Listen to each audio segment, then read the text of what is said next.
Very good morning. आज हमको बात करनी है दो नए कॉन्सेप्ट हैं, इनफैक्ट तीन नए कॉन्सेप्ट हैं, उनकी बात करनी है। एक है हमारा REIT, real estate investment trust, एक है infrastructure investment trust, securitization instrument and municipal bonds, और हमारा ये चैप्टर कंप्लीट हो जाना है आज। चलो, बट उसके पहले हम जैसा कि रोज अपना पहले क्या पढ़ते हैं यार, पीएलआर। प्रीवियस लेक्चर रिवीजन में हमने कल दो तरीके की बात करी थी।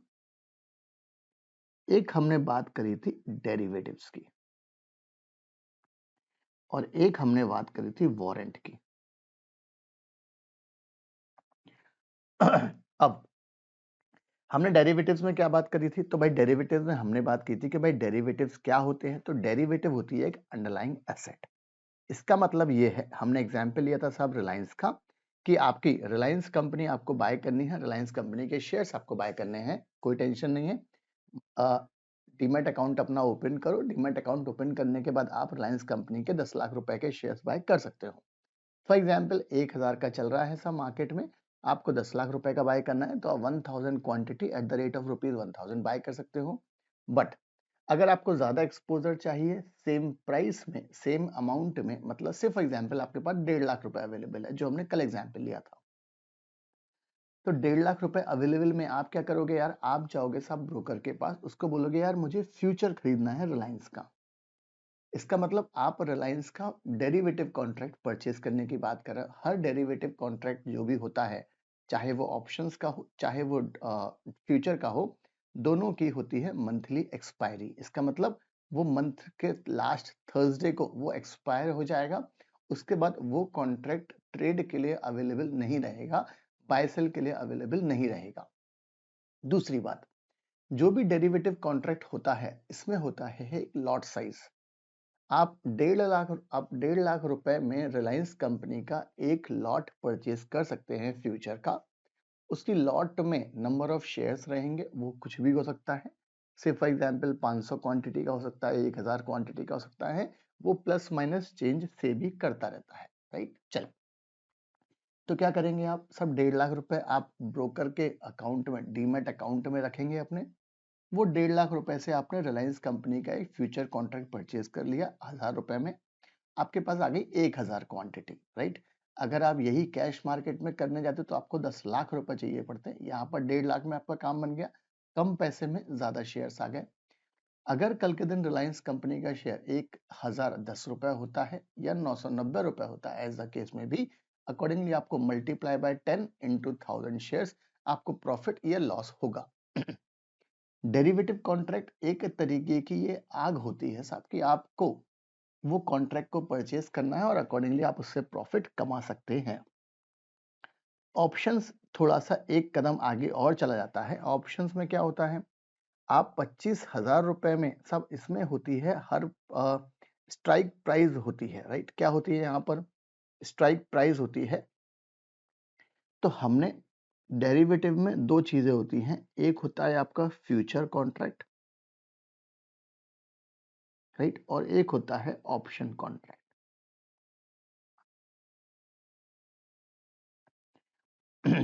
ऑप्शन कॉन्ट्रैक्ट में भी दो होते हैं, एक होता है कॉल ऑप्शन और एक होता है पुट ऑप्शन। आप कॉल ऑप्शन कब परचेज करते हैं, जब आपको लगेगा रिलायंस ऊपर जाएगा। पुट ऑप्शन कब परचेज करेंगे, जब आपको लगेगा रिलायंस नीचे जाएगा। और एक्चुअल में जब नीचे जाएगा, इन दैट केस आपको प्रॉफिट होने वाला है, राइट। ये वाला जो टर्म है यहाँ पर क्या होता है, लॉस आपका लिमिटेड होता।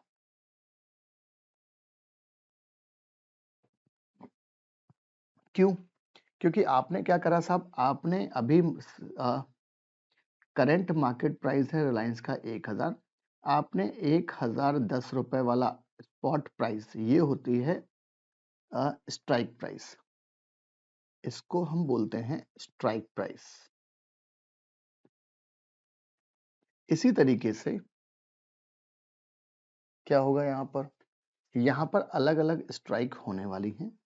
फॉर एग्जाम्पल 10,020 वाला सीई होगा, 10,030 वाला सीई होगा, मतलब ये अलग अलग प्राइस स्ट्राइक की हो सकती हैं। हो सकता है सब स्टॉक एक्सचेंज ने आपको 10,020, 10,040, 10,060 की स्ट्राइक प्राइस दी हो, राइट। बहुत सारे दूसरे इक्विटी शेयर्स में सब 50-50 रुपए के फ्रैक्शन में स्ट्राइक प्राइस होती है, तो वो डिसाइड करता है स्टॉक एक्सचेंज। अब क्या होगा साहब, ये होगा 25 रुपए का, ये होगा थोड़ा सा कम 20 रुपए का, फॉर एग्जाम्पल ये होगा 15 रुपए का। यहाँ पर 1000 क्वांटिटी आपने बाय कर ली, आपने कितना पैसा दिया, 25,000 रुपया। कल के दिन रिलायंस कंपनी का शेयर ऊपर जाता है, तो जैसे जैसे ये ऊपर जाएगा और इसको क्रॉस करेगा, ये आपका 25 रुपए का 35 रुपए होगा, 45 रुपए होगा, 65 रुपए होगा, 100 रुपए भी हो सकता है। तो 100 इंटू 100 करें साहब, तो आपको 1,00,000 रुपए मिल गया, मतलब 75,000 का प्रॉफिट। तो याद रखना, यहाँ पर लॉस क्या होता है, लिमिटेड, और प्रॉफिट क्या होता है यार, अनलिमिटेड। अनलिमिटेड मतलब जितना भी रिलायंस कंपनी ऊपर जाए, रिलायंस कंपनी 200 रुपए ऊपर चला गया, तो आपका ये 25 रुपए का साहब, ये आपका चला जाएगा 150 प्लस 250 रुपए के आसपास। तो प्रॉफिट क्या होता है, अनलिमिटेड। बट यहाँ एक समस्या है। क्या समस्या होती है कि यहाँ पर होता है टाइम वैल्यू। आपने जब बाय करा, जैसे कि फॉर एग्जांपल मार्च की बात करें यार, तो मार्च में जो लास्ट थर्सडे होगा, से फॉर एग्जांपल 28 मार्च मान के चलो फॉर एग्जांपल, राइट। अब ये जो 28 मार्च है आपका, ये क्या होगा आपका, ये होगा आपका 27 मार्च। 27 मार्च क्या होगा आपका, लास्ट थर्सडे है, इस दिन होगी एक्सपायरी। आपने ये वाला कॉन्ट्रैक्ट बाय करा 3 मार्च को, राइट, और वो जल्दी ऊपर चला गया, तो आपको प्रॉफिट अच्छा खासा होगा। और अगर ये बाई चांस मान के चलो साहब, वो 1,002 रुपए रहा, 1,004 रुपए रहा, यही अगर वो 15 मार्च तक यहीं पर रहा, मतलब ज्यादा चेंज नहीं हुआ, ये 12-15 दिन में वहीं 2, 5, 10 रुपए, 2, 5, 10 रुपए घूमता रहा, तो ये टाइम वैल्यू के कारण आपकी इसकी वैल्यू गिरती जाएगी। सबसे बड़ी समस्या जो ऑप्शंस कॉन्ट्रैक्ट में होती है, वो होती है time value decay. Time value के कारण, और जैसे जैसे ये इस तारीख के पास में आएगा, याद रखना सारे के सारे ऑप्शंस को जीरो होना पड़ता है। जो भी ऑप्शंस 1,000 रुपए से ज्यादा वाले स्ट्राइक प्राइस के हैं, राइट, जिनको हम बोलते हैं out of the money, right. तो यहां पर ये चीज इंपॉर्टेंट है। अच्छा, 2-3 शब्द और हैं यहाँ पर, से फॉर एग्जाम्पल स्पॉट में सीएमपी है 1,000, आपने स्ट्राइक सी बाय करा 1,010 वाला, इसको हम बोलेंगे out of the money option. क्या बोलेंगे इसको हम, अरे भाई 10 रुपए ऊपर का है ना। अगर आपने 1,000 सी वाला बाय करा, तो इसको हम क्या बोलेंगे, एट द मनी ऑप्शन। और अगर आपने 990 सी वाला बाय करा, तो हम क्या बोलेंगे, इन दी मनी। अंदर है ना। इसमें सबसे ज्यादा मूवमेंट होगा, फास्ट मूवमेंट होगा, इसमें कम मूवमेंट होगा। बट ये वाले की कॉस्ट भी ज्यादा रहेगी ऑब्वियसली यार। 25 रुपए का अगर आपका ये वाला है, तो ये आपका कम से कम 37 रुपीज का या 35-32 का रहेगा। ये कॉन्सेप्ट होता है in the money, at the money, out of the money, right. चलो, ये तो 3 चीजें हमारे पास और एक्स्ट्रा जो अपन ने बात करी है। फिर एक आपने वारंट की बात करी थी कि भाई वारंट क्या होता है। तो वारंट होता है आपका जो आपको ऑप्शन देता है कि भाई आप ये एक्सरसाइज कर सकते हैं। वारंट मतलब आपको भविष्य में इक्विटी लेने का राइट है। अब आपको लेना है नहीं लेना है डिपेंड करता कि मार्केट प्राइस कितनी है, अकॉर्डिंगली आप वारंट का राइट को एक्सरसाइज करेंगे, राइट। तो ये होता है हमारा वारंट जो अपन ने कल बात करी थी। चलो, अब हमको बात करनी है सब रियल एस्टेट इन्वेस्टमेंट ट्रस्ट की बात। काय की बात करनी है अपन को, रीट की बात करनी है सब। रीट क्या होता है वो हमको बात थोड़ी करनी है। तो हमको बात करनी है सब रीट की, एग्जाम में आ चुका है, प्रैक्टिकल लाइफ बहुत इंपॉर्टेंट है, राइट। शुरू करें concept. Write a short note on the benefits of REIT. दिसंबर 2022 में 3 नंबर का आया है सवाल। एक और सवाल आया है, an investor can invest in real assets without buying any physical property by way of investment in REIT, explain REIT and its benefits, जून 2023 में 5 नंबर में। थोड़ा सा पहले इसका कंसेप्ट पकड़ने की कोशिश करें। हम बात कर रहे हैं यार रीट, राइट? बहुत ध्यान से, इंपॉर्टेंट चीज है, काम की चीज है हमारे पास में। कंसेप्ट क्या होता है पहले हम उसको पकड़ने की कोशिश करें कि ओवरऑल कंसेप्ट होता क्या है। अब होता क्या है यार, सबसे पहले तो देखो यार, फॉर एग्जाम्पल मेरे पास 10 लाख रुपए हैं, मैंने एक प्रॉपर्टी बाय करी, करेक्ट? मैंने एक प्रॉपर्टी बाय करी, उसकी मैंने कराई रजिस्ट्री, रजिस्ट्री पर साहब 10% के हिसाब से 1 लाख का स्टैंप लगाया, तो मुझे ये प्रॉपर्टी पड़ गई 11 लाख रुपए की। फिर बाद में मैंने साहब यहाँ पर 11 लाख की पड़ने के बाद फिर मैंने यहाँ पर इस पर्टिकुलर प्रॉपर्टी जो प्लॉट परचेज किया था इस पर मैंने बनवाई शॉप, सब शॉप बनवाई तो 10 लाख रुपए यहाँ लग गए, तो अब मुझे इसकी टोटल वैल्यू पड़ गई 21 लाख रुपए, राइट? अब 21 लाख रुपए के बाद फिर मैंने वो शॉप को रेंट पर दिया, और रेंट पर देने से मुझे 10,000 पर मंथ की फॉर एग्जांपल इनकम हो रही है। कितने की इनकम हो रही है? 10,000 पर मंथ की रेंटल इनकम हो रही है। अब ये रेंटल इनकम मैं आराम से एंजॉय करूंगा, राइट? चले, बट कल के दिन वो रेंट वाला जो है वो छोड़ के भाग गया, समस्या है। फिर मुझे नया किराएदार ढूंढना है, फिर रेंट पे दुकान लगानी है, राइट? तो ये सारी चीजें हैं, मैं रेंटल इनकम एंजॉय कर रहा हूँ प्रॉपर्टी पर। तो यही चीज को फॉर्मलाइज कर दिया इन्होंने रीट के फॉर्मेट में। यहां पर क्या होगा यार, कॉन्सेप्ट यही है। अब इसी कॉन्सेप्ट को उन्होंने फॉर्मलाइज कर दिया है, बड़ा ही प्यारा सा कॉन्सेप्ट लेकर। इन्होंने बोला यार एक कंपनी है, कंपनी करती है इन्वेस्ट रियल एस्टेट में, राइट? फॉर एग्जाम्पल साहब ये कंपनी ने क्या करा, मुंबई में साहब एक बड़ी सी जगह बाय कर ली और फिर इसको लगा दिया रेंट पर, राइट? अब अगर कल के दिन हमको रीट बाय करना है,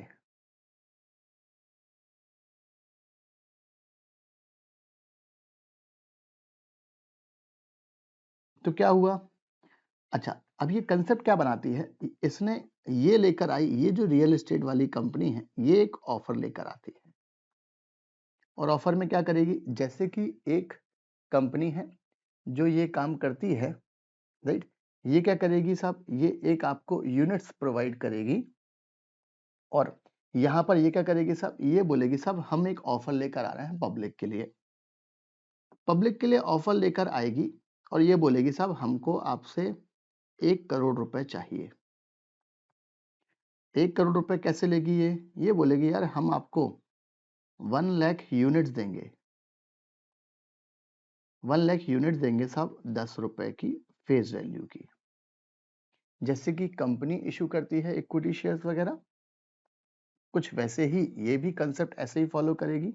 अब होगा क्या, तब इसने ऑफर लेकर आई, कंपनी बढ़िया है, ब्रोकर लोगों ने बढ़िया फील्डिंग करी है, तो ऑब्वियसली साहब इनका सब्सक्रिप्शन भी बढ़िया हो जाएगा। तो इन्होंने बोला 1 लाख यूनिट हम बेचने चाहते हैं, बराबर है? तो ये 1 लाख यूनिट्स बेचेगी। अब 1 लाख यूनिट्स बेचेगी तो ऑब्वियसली हम लोग क्या करेंगे साहब, बाय करेंगे। से फॉर एग्जाम्पल मैंने इस कंपनी को, मैंने इसकी 5,000 यूनिट्स परचेज कर ली, राइट? मैंने क्या करा, मैंने इसकी 5,000 यूनिट परचेज कर ली।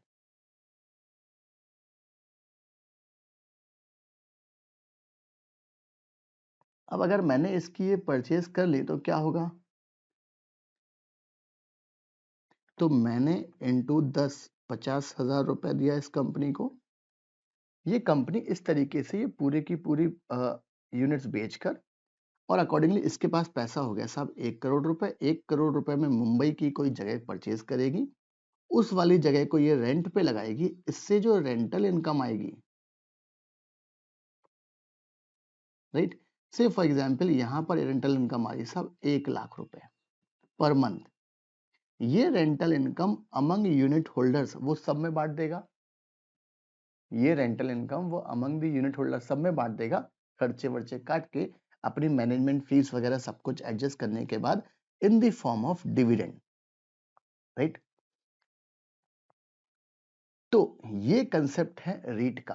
अब इसमें बेनिफिट क्या है, सब ये जो कंपनी है ये कंपनी एक जगह इन्वेस्ट नहीं करती, ये कंपनी जमाने भर में इन्वेस्ट करती है, राइट। सब मुंबई में ले लिया, नोएडा में ले लिया, बैंगलोर में ले लिया, अलग अलग जगह। आपको तो ओवरऑल इस कंपनी की यूनिट परचेज करना है, और ये यूनिट परचेज करने के बाद आप क्या करोगे साहब, आप बिंदास बैठोगे आराम से, ना आपको रजिस्ट्री की टेंशन, ना आपको ये टेंशन कि यार किसी ने हमारी वो जगह कब्जा कर ली तो क्या होगा, ना आपको कोई टेंशन, आपको सिर्फ वो यूनिट्स पे रेंट के फॉर्मेट में आपको यूनिट्स पर डिविडेंड मिलते जाएगा। ये बेसिक कंसेप्ट होता है किसका यार, रीट का, राइट। तो कंसेप्ट मेरे ख्याल से पूरा का पूरा क्लियर है कि भाई रीट क्या होता है, कैसे काम करता है ये रीट वाला कॉन्सेप्ट, राइट। चलो REIT, real estate investment trust. तो रीट का कंसेप्ट क्या है वो अपन बात करें तो लॉ ने बोला यार, a real estate investment trust is a collective CIS, ये एक तरह का सीआईएस है, क्योंकि यहां पर आपने अलग अलग इन्वेस्टर से पैसे को कलेक्ट किया है एज पर दी स्कीम। स्कीम बताइए कि भाई हम फलानी फलानी जगह प्रॉपर्टी परचेज करेंगे। अच्छा, इंपॉर्टेंट पॉइंट, दैट ओज ऑपरेट और फाइनेंस, ये क्या करती है साहब, फाइनेंस करती है। क्या फाइनेंस करती है, income producing real estate, right. सब ऐसी रियल एस्टेट परचेज करती है जो एक इनकम जनरेट करे, मतलब rental income.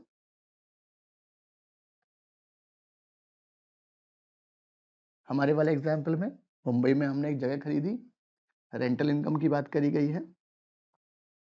REIT provide investors with an opportunity to own valuable real assets, access dividend based income, आपको जो इनकम फॉर्मेट मिलेगा वो इनकम का नाम क्या होगा, dividend, and contribute to community growth and revitalisation, बराबर आप सब कम्युनिटी ग्रोथ, एक जैसे लाइक माइंडेड लोग परचेज करेंगे यहाँ पर।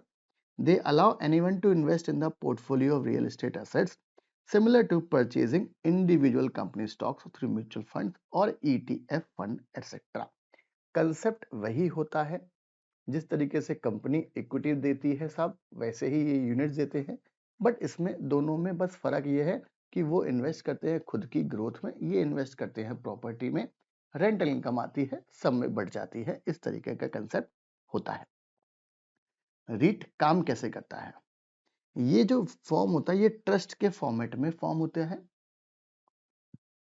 ओनरशिप, इन्वेस्टर क्या करता है, सब शेयर्स परचेज करता है रीट के, basically unit, which uses the capital to buy and manage a diversified portfolio of real estate properties। ये एक्चुअल में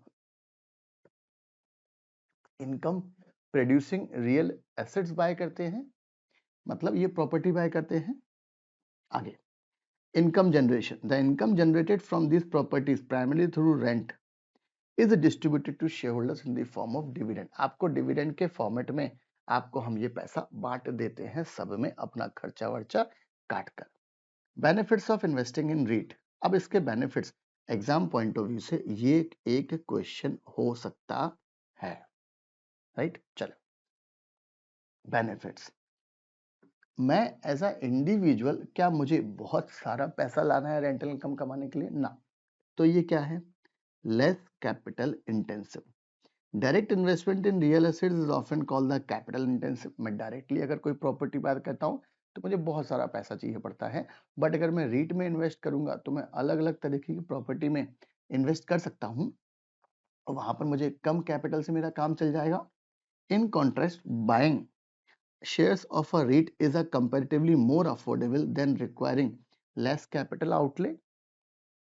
Accessibility for small investors, REIT eliminate the need to deal with the builders आपको ना तो builder के tension पालना है कि builder झूठ बोल रहा है, राइट, ना ही आपको डेवलपर से बात करनी है। आपको ये फालतू की जो रिस्क है वो रिस्क आपकी जीरो हो गई यहाँ पर।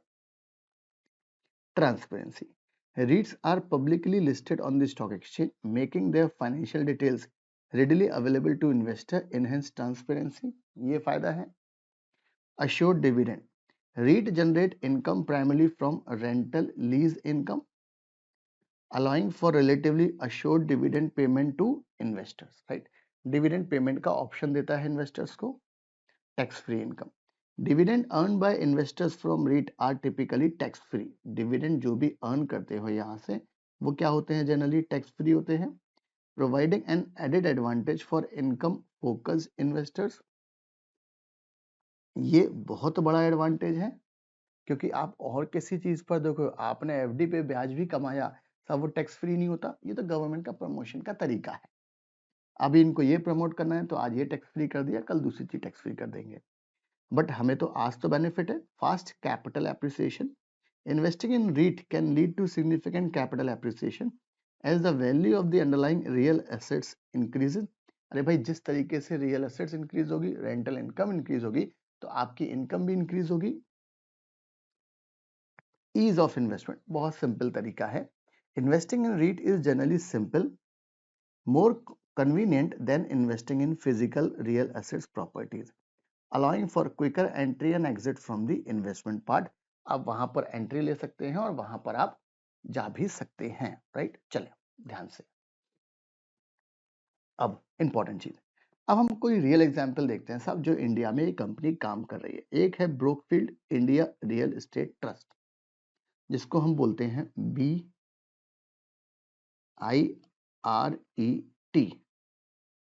राइट। चले आगे चले, पहले थोड़ा सा इनके बारे में बात कर लें कि है क्या एक्चुअल में कंसेप्ट ये, राइट। चल एग्जाम में आ जाए, बिंदास लिख कर आए इसके बारे में। BIRET नाम क्या है यार?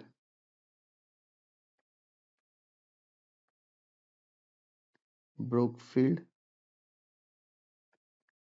India trust, correct. चले, सबसे पहली बात तो ये लॉन्च हुआ था साहब, पहली बात तो ये लिस्टेड है। ये लॉन्च हुआ था यार फरवरी 2021 में। फरवरी 2021 में ये वाला रीट लॉन्च हुआ था, BIRET। इसको जो स्पॉन्सर्ड था, ये 100% बड़े बड़े इंस्टीट्यूशंस ने स्पॉन्सर किया था इसको।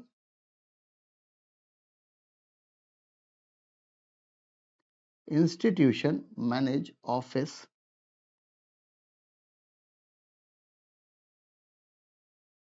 Real estate investment trust. Exam में आ जाए, लिख कर आए, sponsored bye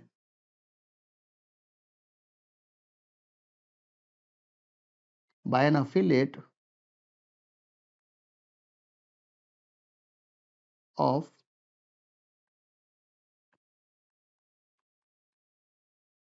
ब्रोकफील्ड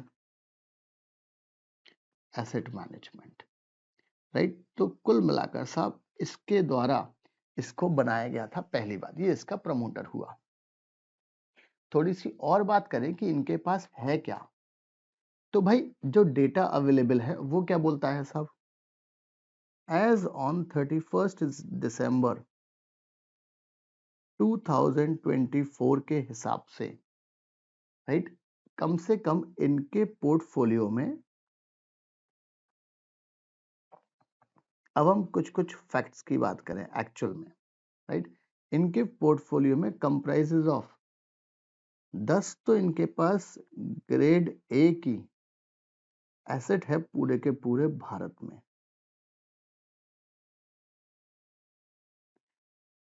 across strategic location in India,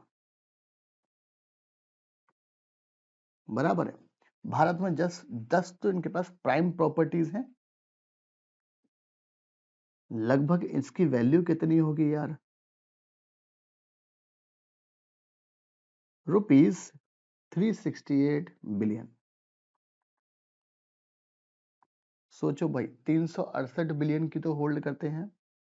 अगर हम, ये तो हुआ अमाउंट वाइज, अगर हम प्रॉपर्टी वाइज बात करें तो इनके पास टोटल जो लीजेबल एरिया है वो है 28.9 मिलियन स्क्वायर फीट। समझ रहे हो? इतना तो ये किराए पे दे सकते हैं, जिसमें से 24.3 मिलियन स्क्वायर फीट, बोल रहे हैं बॉस, ये है पूरा कंप्लीटेड ऑफिस स्पेस का। आओ ऑफिस खोलो किराए पे। एंड 0. मिलियन स्क्वायर फीट ये है अंडर कंस्ट्रक्शन, काम चल रहा है। मतलब अगर आप सोच पाओ तो बॉस, इनके पास ये पर्टिकुलर BIRET कंपनी के पास, इनके पास ओवरऑल 28.9 मिलियन स्क्वायर फुट तो एरिया है, जो ऑफिस जो पूरा का पूरा लीज पे दे सकते हैं ये। उसमें से सब लगभग 24.5 मिलियन स्क्वायर फीट तो ऑफिस स्पेस का ही है। आपने सुना होगा सब वर्चुअल ऑफिस जो होता है, वो कंसेप्ट यहाँ लगेगा आपका। 0.06 मिलियन स्क्वायर फीट तो अंडर कंस्ट्रक्शन है। तो सोच लो यार, कितनी बड़ी कंपनी है और कितना बड़ा इन्होंने फैला रखा है जमाने भर में, राइट? तो एग्जाम में कभी आ जाए तो आप इसके बारे में ये फैक्ट्स लिख कर हैं, एग्जामिनर 110% चरण वंदना करने के लिए आपके घर आने वाला है। चल, अब Brookfield India real estate is one of the largest listed REIT in India. फरवरी 2021 में लॉन्च हुआ portfolio. The trust primarily invests in high quality office spaces located in key markets across India, targeting the growing demand for commercial real estate, performance, income generation. Brookfield India Real Estate Trust generates rental income generate करता है from its portfolio of property which are leased to reputable tenants, अच्छे लोगों को किराए पे देता है। Returns, the trust has provided attractive dividend yields to investors, enhancing their return through regular income distribution. Market reception, the successful launch and positive performance of Brookfield India REIT reflect growing investor interest in REIT as a viable options available in India. Conclusion, REIT offers a compelling opportunity for investors to gain exposure to real estate without the need for large capital investment. आपको कोई बड़ा investment नहीं करना, with added advantage such as the assured dividend मिलता है, transparency और tax free income है सबसे बड़ा benefit. REIT has been increasingly most popular, मतलब समझ रहे हैं साहब ये क्या है, कितना पैसा होता है REIT वालों के पास में और किस तरीके से ये जनरेट करते हैं डिविडेंड, और हाँ, कैपिटल एप्रिसिएशन भी होगा। REIT are similar to the mutual funds and shares. They provide income by way of dividend to its shareholder. Capital appreciation as REIT stocks are listed in the BSE and NSE. अरे भाई, आज आपने कोई unit purchase करी 250 रुपए में, for example वो पहुंच गई साल के आखिरी में 288 में, तो ये हुआ कैपिटल एप्रिसिएशन और इस पे डिविडेंड भी आपको रेगुलर मिलता रहेगा। ये है रीट का कॉन्सेप्ट, राइट? चलो आगे, फिर हम डिफरेंस बिटवीन की बात बाद में करेंगे साहब। दोनों के बीच में डिफरेंस बिटवीन भी है आपके लिए कि एग्जाम में कभी आ गया तो वैसे तो देखा जाए तो सब इंपॉर्टेंट है, तो क्या डिफरेंस है दोनों के बीच में वो अपन बाद में बात करने वाले हैं। अब एक और कंसेप्ट होता है, जिस तरीके से रीट है वैसे ही सब इन्विटिस आई इंफ्रास्ट्रक्चर इन्वेस्टमेंट ट्रस्ट ये करता है कहां पर इन्वेस्ट? इंफ्रास्ट्रक्चर प्रोजेक्ट्स में। सब ये टोल में इन्वेस्ट करता है, टोल टैक्स होता है ना, उनमें इन्वेस्ट करता है। ये रेंटल प्रॉपर्टी में इन्वेस्ट नहीं करता, ये करेगा साहब टोल में इन्वेस्टमेंट, राइट? चले, डिफरेंस, बहुत बड़ा डिफरेंस है। अब important, Infrastructure Investment Trust introduction. Recognizing the crucial role of infrastructure sector in driving economic growth, the Government of India introduced Infrastructure Investment Trust in 2014. This innovative investment vehicle, एक तरीके का proper दिमाग से scheme बनाई गई है, aims to provide a suitable platform for refinancing infrastructure projects, which allowing investor to participate in the growth of the sector. Objectives of InvITs: promote infrastructure investments. InvITs encourage individual and institutional investors कि भाई आप investment करो infrastructure projects में, तभी तो growth होगी. Pooling of resources: by pooling money from the multiple investors, InvITs are designed to invest in income generating infrastructure assets. इसमें आपको income generating है, cash flow generation. The income generating from these assets is distributed to investors as dividend income and providing a steady return on investment. वो है structure of InvITs. Is established as a trust. नाम से लग रहा है यार trust का T है. Is registered with the SEBI. The structure typically comprises 4 element. ये वाला एक थोड़ा सा इंपॉर्टेंट कॉन्सेप्ट आपके लिए हो सकता है कि भाई इसके स्ट्रक्चर में 4 लोग हैं, वो 4 लोग कौन कौन है. सबसे पहला तो क्योंकि ट्रस्ट है तो भाई ट्रस्टी होगा रजिस्टर्ड विद द सेबी, और ये ट्रस्टी वही होगा जो डिबेंचर ट्रस्टी बनने के लायक है, मतलब qualified to be a debenture trustee. ये बंदा रिस्पॉन्सिबल है for ensuring that at least 80% of the investment are in the, कि जो भी ये ट्रस्ट का इन्वेस्टमेंट, जो भी इनका पैसा है उसका 80% कम से कम आपको इन्वेस्ट करना है इंफ्रास्ट्रक्चर असेट्स जो एक कंटिन्यू रेवेन्यू जनरेट करके दे. आपको ऐसे टोल टैक्स में इन्वेस्ट करना है जो टोल टैक्स पे वाहन आते जाते रहते हो, टोल टैक्स पे करते रहते हो, उसका परसेंटेज आपको मिलता रहेगा. Sponsor: typically a body corporate LLP company with a net worth of at least कम से कम 100 करोड़ रुपए की नेटवर्थ वाली ही स्पॉन्सर बन सकती हैं, मालिक बन सकते हैं, ये स्कीम चालू कर सकते हैं. must hold at least 15% of the total InvITs with a minimum lock-in of 3 years or as stipulated by the regulatory requirement. 15% तो लॉक इन रहने वाला है.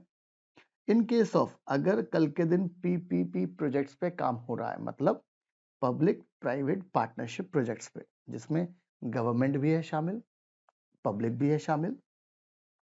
स्पॉन्सर एक्ट करता है एक प्रोवाइडर के रूप में, मतलब एसपीवी वाला कंसेप्ट फॉलो करेगा, फिर वो स्पेशल पर्पस व्हीकल बना के देगा. इन्वेस्टमेंट मैनेजर रहेगा. अ कॉर्पोरेट एंटिटी और a LLP that supervises the operational activity surrounding the InvITs including investment decision asset management, इनका काम रहेगा. और project manager responsible for execution project with this line of the InvITs. अरे बराबर है क्या? यहाँ पर ये वाला कॉन्सेप्ट काम का है कि भाई कौन क्या रहता है. तो यहाँ पर रहते हैं यार आपके 4 तरीके के बंदे. एक हो गया बॉस ट्रस्टी, एक कौन हो गया यार ट्रस्टी, एक हो गया स्पॉन्सर, एक हो गया इन्वेस्टमेंट मैनेजर, एम लिख दिया अपन ने, और एक हो गया प्रोजेक्ट मैनेजर. ये हो गए आपके इंपॉर्टेंट चीज, राइट. चले, तो 4 तरीके के ये इंपॉर्टेंट है हमारे पास में. इन पब्लिक प्राइवेट प्रोजेक्ट मतलब PPP partnership project, this entity also overseas ancillary responsibility ensuring project completion compliance with the regulation. ये देखना है. रियल लाइफ एग्जांपल में आईआरबी जो है, कौन सी कंपनी है यार आपकी, राइट. आईआरबी जो कंपनी ये काम करती है वो अपन बात करें. चलो, इंफ्रास्ट्रक्चर डेवलपमेंट वाली कंपनी, ध्यान से. इन्होंने आईआरबी ने ये वाला फंड रिलीज किया था, लॉन्च करा 2017 में. IRB investment fund is the India's first listed in InvITs aimed at financing and managing the infrastructure projects. इनको का काम करता है ये. Focus area: the fund primarily focus on road and highway projects. देखो, ये रेजिडेंशियल हाउस में invest नहीं करेगा. Generating stable cash flow through toll collection and annuities, यहां से बेनिफिट्स मिलेंगे इनको. Structure: manage by IRB infrastructure developer limited, which act as a investment manager. ये इनका क्या हुआ यार, investment manager. The fund projects are backed by the solid revenue generating assets contributing to the steady return for investors। इनके लिए क्या मिलेगा, ये एक रेगुलर रिटर्न मिलते रहेगा। Performance, investment opportunity, IRV investors fund has provided an opportunity for retail. इनके लिए एक हाई क्वालिटी रिटर्न मिलता है इनको, और जो भी रिटर्न मिलेगा, the fund has a consistently delivered attractive returns to investors with a distribution made regularly enhancing इनका confidence। और ये हमारा इसका हो गया concluding part. But concluding part के पहले हमें बात करनी है सब डिफरेंस बिटवीन में, और याद रखना ये टॉपिक बहुत इंपॉर्टेंट है, डिफरेंस वाला।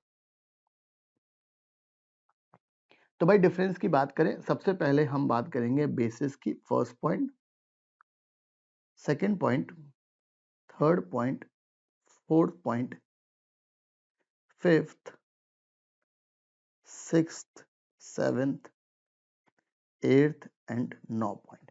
एग्जाम में आएगा 5 नंबर का, 6 से 7 पॉइंट लिख कर आए, परफेक्ट मार्क्स मिलने वाले हैं दोनों के डिफरेंस में। चले, एसेट क्लास। भाई देखो, रीट का काम क्या है, रीट इन्वेस्ट करता है रेंटल प्रॉपर्टीज में। तो ये करेगा commercial rent real estate properties like office building, mall, hotels, warehouses, यहाँ इन्वेस्ट करता है। और ये इन्वेस्ट करता है इंफ्रास्ट्रक्चर एसेट्स में, like road, like highways, like power transmission lines, gas pipeline, telecom tower. दोनों में डिफरेंशिएट क्रिएट हो रहा है कि भाई कौन कहां इन्वेस्ट करता है। Revenue source, earn income primarily from rental और लीज पेमेंट बाय टेनेंट्स। अरे भाई जो किराएदार इनकम देगा वही इनकी इनकम है, ये इनका रेवेन्यू सोर्स है। और यहां पर ये अर्न नहीं करता, यहां जनरेट करता, दोनों में डिफरेंस है, राइट। यहां पर वर्ड क्या है, अर्न, और यहां पर वर्ड क्या है, जनरेट। जनरेट करता है रेवेन्यू टोल कलेक्शन से, ट्रांसमिशन फीस से, अदर इंफ्रास्ट्रक्चर रिलेटेड पेमेंट जो आपको मिलते हैं वो बात करेगा ये। रिस्क लेवल, लोअर रिस्क है due to the long term lease agreement providing stable cash flow. Higher risk है भाई, कल के दिन उस टोल टैक्स की जगह से अगर आपकी गाड़ियां कम हो गई जाना तो आपका रेवेन्यू डाउन हो जाएगा, सबसे बड़ी समस्या। Higher risk as revenue depend on the usage, traffic, power, demand, etc. is affected by the economic and regulatory factors। आज रोड बढ़िया चल रही है, आपका टोल टैक्स टॉप क्लास चल रहा है। कल के दिन साला गवर्नमेंट ने कोई रिवर के थ्रू प्रोजेक्ट निकाल दिया बगल से और पब्लिक रिवर का यूज करने लगा, तो फिर भाई आपका टोल टैक्स पूरा जीरो, तो वो समस्या है बहुत बड़ी एक।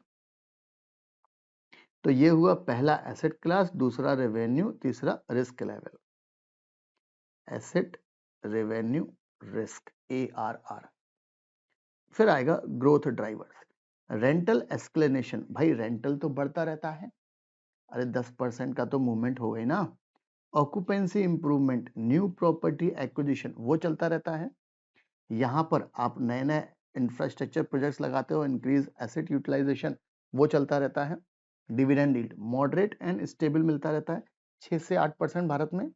High potential yield but risk भी ज्यादा है, बहुत वॉलेटाइल भी बहुत ज्यादा है, 8 से 12% का देता है return. Liquidity, public REIT are listed on the stock exchange and can be easily traded. Public entities are also listed and tradable, private entities are less liquid. Rental income, capital gain are taxed, dividend may be tax exempt based on structure।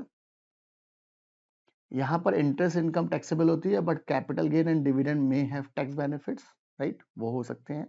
Examples in India, embassies office, park REET, mind space, ये actual में कंपनियों के नाम है। इन्विटीज road, Ingrid इन्विटीज, power transmission वाले, power grid इन्विटीज, ये काम करते हैं।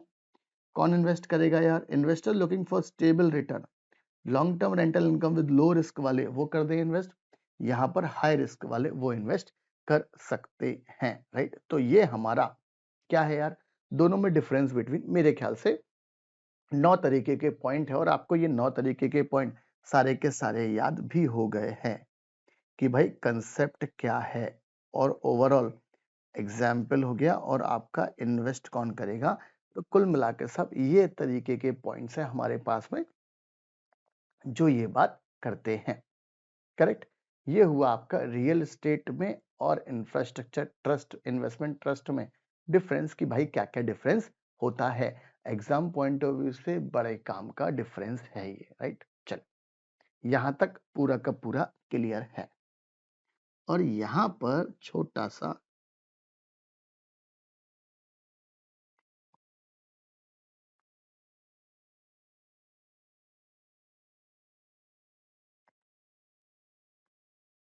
राइट, चले, यहां तक मेरे ख्याल से पूरा का पूरा फंडा क्लियर है कि भाई किस तरीके से ये काम करता है। चले, तो हमारे दो तरीके के कॉन्सेप्ट पूरे के पूरे क्लियर हुए कि भाई कंसेप्ट क्या है, वो हमने बात कर ली है। अब ध्यान से, एक और कॉन्सेप्ट है जिसका नाम है एसडीआई। एसडीआई मतलब सिक्योरिटाइज डेट इंस्ट्रूमेंट की बात हमने करी है। अब पहले ये देखिए कंसेप्ट होता क्या है। होता क्या है यार, से फॉर एग्जांपल कोई बैंक है,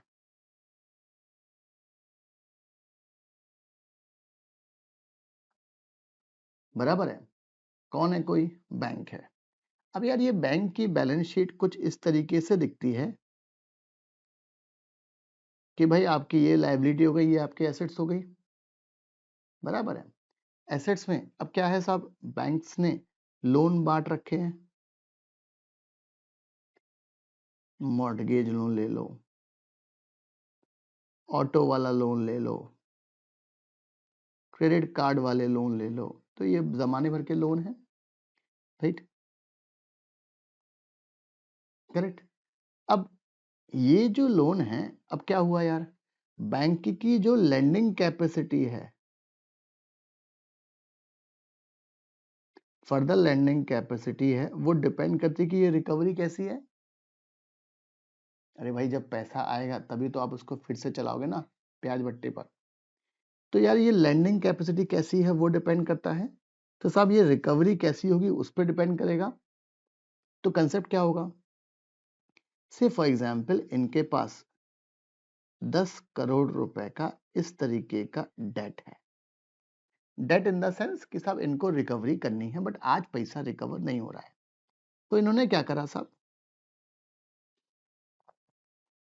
ये गए एक स्पेशल पर्पस व्हीकल वाले के पास, एसपीवी, राइट?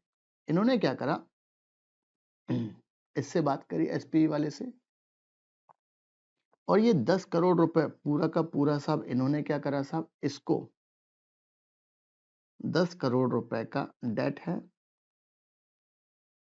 जो रिकवर होगा 10 इयर्स में, स्लोली ग्रेजुअली। बट आज तो रिकवर नहीं हो रहा ना, अरे आपने हाउसिंग लोन दिया है तो भाई 20 साल तक आपको मिलेगा पैसा, आज तो रिकवर नहीं हो रहा है। चल, तो कंसेप्ट क्या है यार, इन्होंने क्या करा साहब, ये 10 करोड़ रुपए को, 10 करोड़ रुपए का जो इन्होंने यहां वहां लोन बांट रखा है जमाने भर में, इसको उन्होंने कन्वर्ट कर दिया सिक्योरिटीज में। मतलब 1 crore security eight the rate of ₹10 each. होगा क्या, एसपीवी वाला बोलेगा आईसीआईसीआई बैंक को कि भाई आप क्या करो, एक पर्टिकुलर स्कीम लेकर आओ। अरे आपका नाम बहुत है, आप एक स्कीम लेकर आओ कि भाई हम एक सिक्योरिटीज इशू करने वाले हैं जिसकी फेस वैल्यू कितनी होगी, 10 रुपया। कितनी यूनिट्स है, 1 करोड़ यूनिट्स है। फायदा क्या होगा, तो ये स्कीम लेकर आए, पब्लिक को बोला भाई आप इन्वेस्ट करो, मैंने आपने सबने यहाँ इन्वेस्ट करा, और कंपनी के पास किसी ने साहब 5 यूनिट ली, किसी ने 50 यूनिट ली, किसी ने 5000 यूनिट्स ली। अकॉर्डिंगली कंपनी के पास जो पैसा 2035 में आने वाला था, वो पैसा उसका दूसरा सोर्स 2025 में आ गया, राइट? आप ध्यान से, यहां से ये लोन वोन से इनको, बैंक को लोन वोन से इनकम मिलती है साहब 10 से 12%। इन्होंने बोला साहब हम आपको ये सिक्योरिटीज पर फिक्स्ड इंटरेस्ट देंगे, इंटरेस्ट बोलो डिविडेंड बोलो साहब, इन्होंने बोला 8.5%।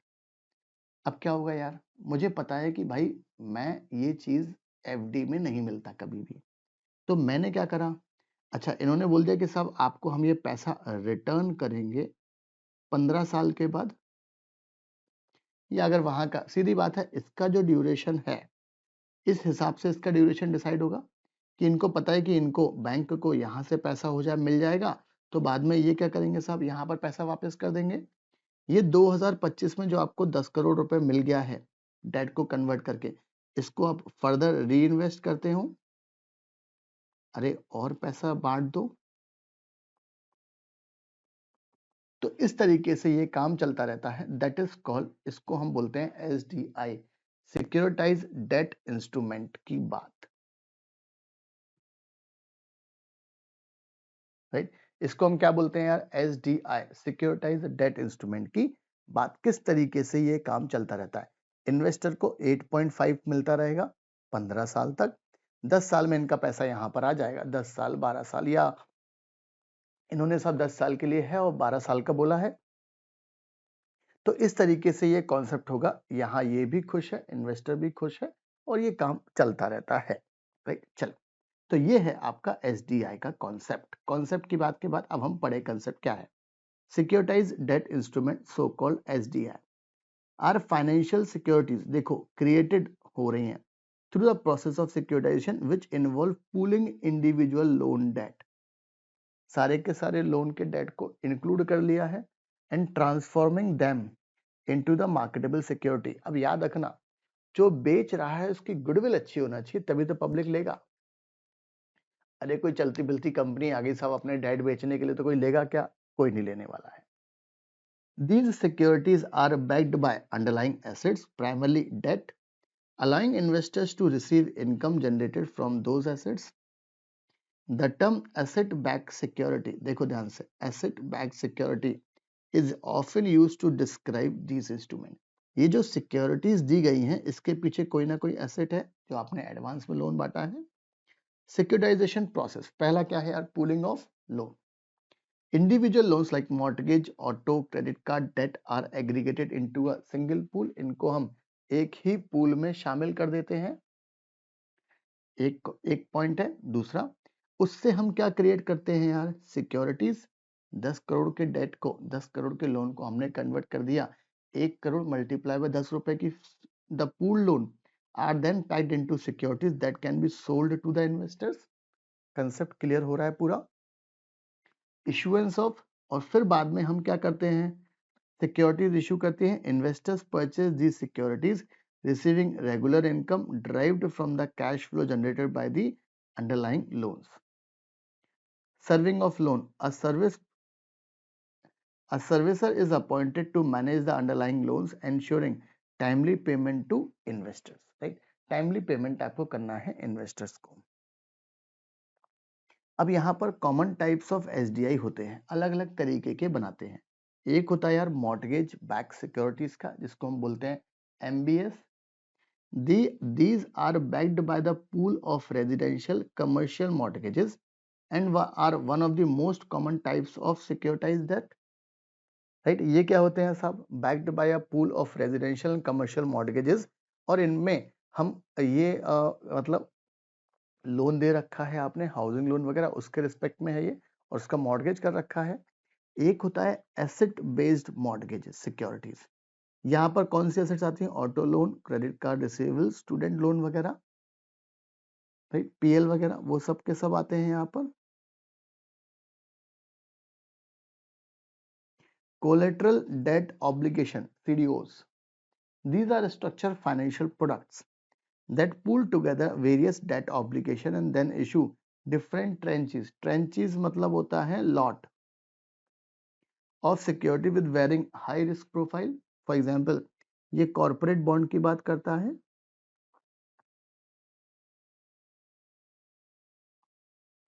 कॉर्पोरेट बॉन्ड होते हैं, लोन्स होते हैं, इनकी बात करता है ये आगे। तो 3 तरह का होता है, एक होता है MBS, एक होता है ABS और एक होता है CDOs, राइट। ये याद रखना आप, common types of SDI। Advantages, पहला पूल डाइवर्सिफिकेशन, बात कर चुके हैं। Increase liquidity, these instruments can be traded in the secondary market offering greater liquidity compared to conventional loans. Risk mitigation, by pooling loans the risk is spread, risk बहुत लोगों में बढ़ जाती है। 1 करोड़ सिक्योरिटीज इश्यू कर दी है आपने, which can help mitigate individual loan default. और लोअर इंटरेस्ट रेट्स। ऑब्वियसली यार जितना आपको मिल रहा है उससे कम ही आप दोगे। रेगुलेटरी फ्रेमवर्क की बात करें तो भाई सेबी ने क्या बना दिया, एक रेगुलेशन। सेबी को काम क्या है भाई, उठ के रेगुलेशन तो बनाना है। तो क्या बना दिया इन्होंने, SEBI public offer and listing of SDI regulation 2008, उसमें लिस्टिंग एग्रीमेंट की बात करी है। SEBI specified listing agreement for securitised that instrument to transparency के लिए, कंप्लायंस करने के लिए, और इन्वेस्टमेंट गाइडलाइंस की बात कर दी है। Recent development, privately placed SDI, a few privately placed SDI have been listed on the exchange reflecting growing interest। मतलब ये क्या होता है कि सब आपने प्राइवेटली प्लेस एसडीआई भी चालू कर दिया, मार्केट ग्रोथ तो बढ़ता ही है इससे, और ये हमारे पास इसका कंक्लूजन है एसडीआई का।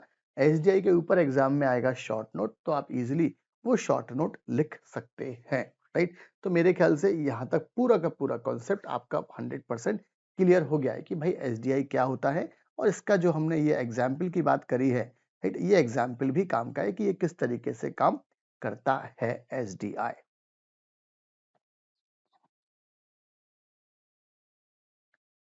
चलो अब चैप्टर 1 का हमारे पास लास्ट टॉपिक है, that is called municipal bond.